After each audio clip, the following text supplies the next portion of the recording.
Hello, and welcome to my channel. So there's a quick disclaimer. This is not financial advice and is for entertainment purposes only.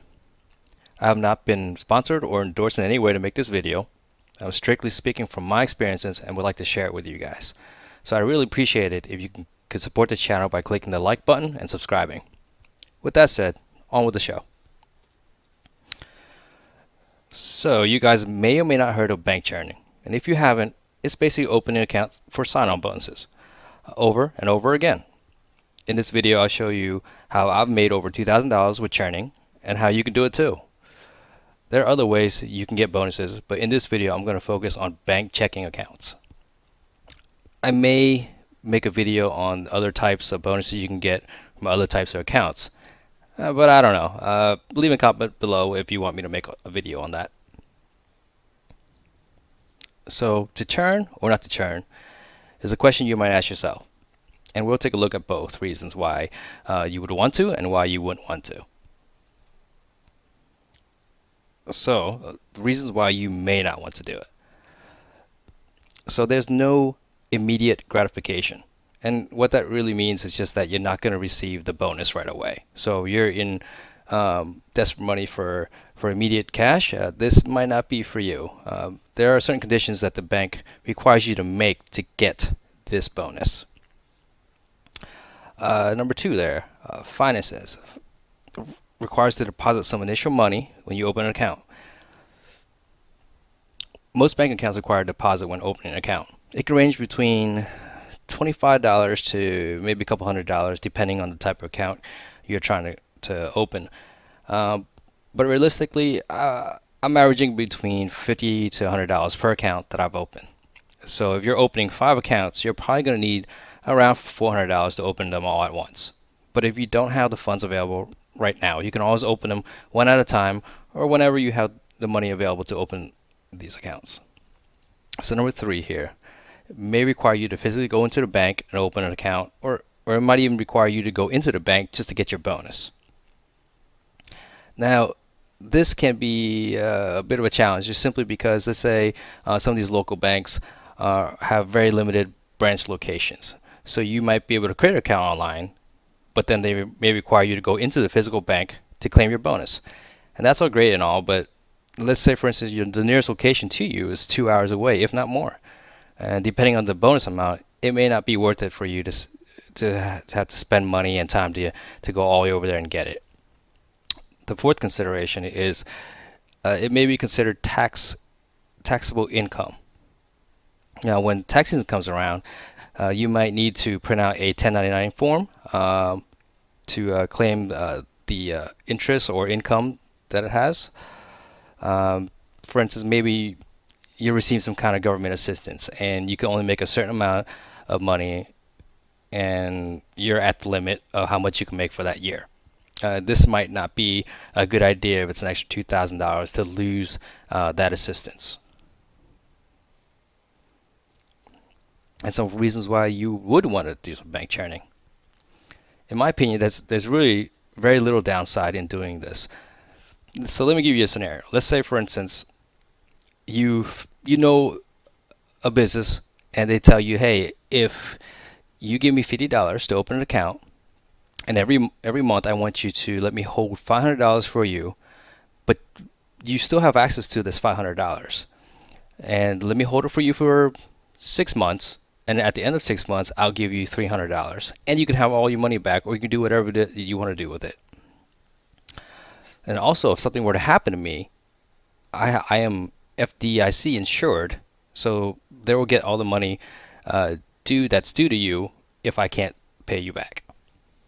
And most of these banks are FDIC insured, but you should definitely check and make sure that they are. So number 2, it kind of ties into the first reason, because technically the bank is giving you money, but in order to get it to you, you have to do something for them in return. But since at the end of the day, you're still kind of making out. So I almost kind of sort of consider it free money. So number 3, to an extent, it's also considered to some people an investment, since you are investing time and money to get something in return. So let's do the math real quick. So using that example earlier, we're going to bring out our trusty calculator. And let's say, for instance, the bonus is 300. And then you divide it by, let's say, for instance, they require you to have a minimum deposit of 1,500 for 6 months. So let's divide that by 1,500. And then we're going to multiply that by 100. So based on that, and this is very, very basic math, right? So based on that, you're getting a 20% return on an investment. So you let your bank hold $1,500 for 6 months, and after that, you get 20% return on investment, which is an extra $300. Like, I don't know about you, but I don't know too many investments that have low risk and low capital that lets you get 20% return in a relatively short amount of time. Keep in mind, there are some banks out there that have a higher than 20% return in an investment. So you like what you're hearing, but where do you start? So these are two sites that pretty much do all the legwork for you. And they list like a bunch of bonuses you can get from various different banks and very different locations. Both are great sites, but I highly advise you review the terms and conditions before opening any accounts, because terms and conditions are forever changing and the sites may not provide the most up-to-date terms. Alright, so here's the site, one of the links I provided you in the link below. So let's go take a look at this. One's called Money's My Life. Pretty good one. You can see all the banks that's listed there, and you can see the variety that they have listed there. They pretty much did a lot of legwork for you, so this is a very good place to start your churning. So let's scroll down a little bit. You can see Chase right here. Let's go ahead and pick. Let's take a look at this $200 bonus right here. Okay, so here we are at the Chase site. And you can see, as it says, they get $200 with a new checking account and another $150 with a new savings account with qualifying activities. So I'm going to go down here and I'm going to take a look at what's required. So how do I get that 200? Okay, so you can see here they also have a monthly fee of $12 or $0. And the reason here,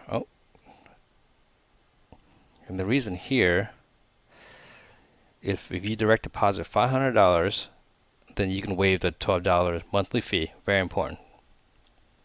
So that's good right there. For the savings, you could do the savings as well, but it looks like I need to keep a balance of $300 more in this account to waive the fee. That might be good too. So let's keep looking down. So I look in here. So this is where it gets important. This is the fine print. So in order to get rid of the fee here, I have to direct deposit. We know that. And here's the bonus. To receive the 200 checking bonus, you need to open up an account and have a direct deposit by 90 days. Important to note there. And let's see, to receive for the $100 50 bonus, then you would need to deposit a total of $10,000 or more. So that's not feasible for me. I have a lot of my money tied up in there to do bonuses. So for me, the savings account, I wouldn't do. But I could definitely do the checking account. That seems good. Also very important here, account closing. If either the checking or savings account is closed within 6 months of opening, they'll deduct the bonus, and that's very important. So that means you're kind of tied with them for 6 months. And another very important thing to look at is that they are a member of FDIC. So if anything would happen to them, the FDIC will have your money insured. And that's typically how I would do it. So this particular one says I have to visit a branch by a certain date. But I know that Chase does rotating offers where you don't have to, you can just open an account online. It just so happens that this time, as we're doing this, they require you to go into the branch. So that ties in with one of the reasons why you wouldn't want to do it. Let's say the closest Chase branch to you is, I don't know, 3-4 hours away. For how much would you get? $200 bonus. I don't know. That may not be worth it to you. All right. So now that we see a slight example of what I would do to get the bonus, let's go back and continue our presentation. All right. So now you see a little bit an example of what I would do, or how I would go about looking for a bank account with the bonus. I'm not going to go over every single account, but here's all the list of accounts I recently opened. And if you add them all up, it totals up to $2,150 of basically free money. Now, there's other ways you can get over $2,000, but it might require more capital, and frankly, I don't have thousands of dollars sitting around to make the minimum requirements for some of these. But what I have here is I was able to achieve the $2,000 or more by using only the minimum amount of money and minimum amount of deposits possible to get the bonuses. I could have had less accounts to open if I had more capital or upfront money, but I try to minimize as the amount of money and deposits that I have just to get that 2,000 or more. All right, so here's a little checklist for you guys. It's how I would use to evaluate whether or not I'm going to open an account with the bank. So first on the list, make sure that when they do a credit check to open an account, that it's a soft pull, and which does not affect your credit. I've never seen a hard pull when I open any of my accounts, but you definitely want to make sure that it's not a hard pull, because the next thing you know, you have 10 hard inquiries on your credit report, and your score goes down to like 20 points, and that's definitely something you don't want to happen. Secondly, requirements to get the bonus is financially reasonable. Can you afford to meet the requirements to get the bonus? Otherwise, it would be a waste of time. And if you have to maybe deposit $3,000 per month, and you only deposit $2,000 per month, then it may not be sound for you to register or open that account. Third, requirements to avoid the monthly fee if there is one. Most bank accounts have a monthly maintenance fee for them to maintain all your money.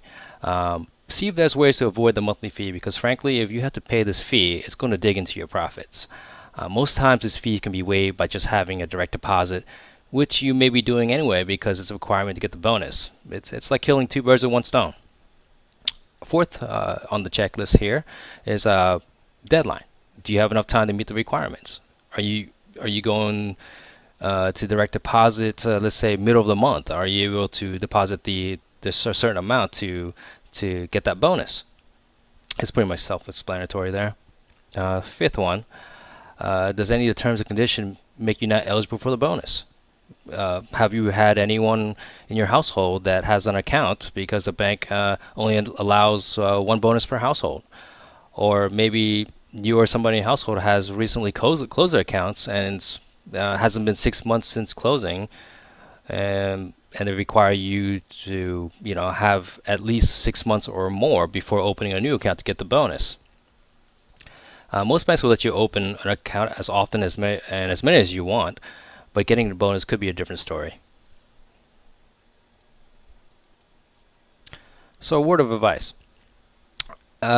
Try to open an account in the beginning of the month, because it gives you enough time to set up your direct deposit, which for me usually takes about a week for the direct deposit to send to my newly opened account.